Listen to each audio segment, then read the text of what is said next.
A painter named Charles is known for his ability to create works full of emotion.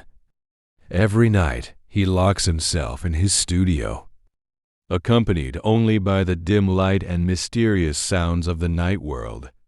He is obsessed with paintings of shadows, vague shapes that seem to move in the corners of his vision.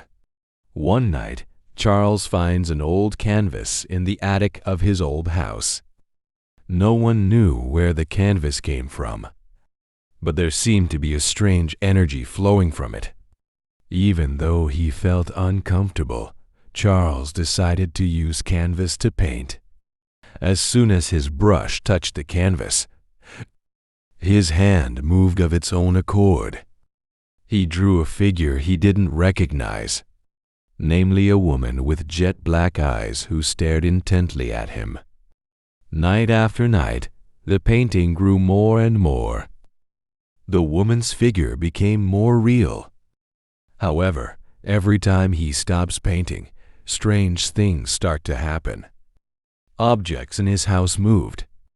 Whispers came from the darkness, and he felt like someone was watching him.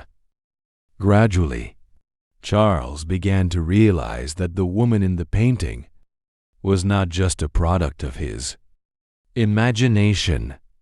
He is an evil spirit trapped inside the canvas, waiting for the right moment to come out.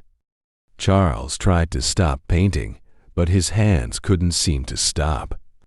The woman's figure became more real, and every time it appeared on the canvas, Chandra felt his soul being drained little by little, until one night the woman came out of the painting, standing behind Charles with a terrible smile on her face. Now, Charles must find a way to stop this evil spirit before he completely loses himself and becomes part of the cursed painting. However, time marched on, and a longer time passed. The harder it became for him to differentiate between the worlds.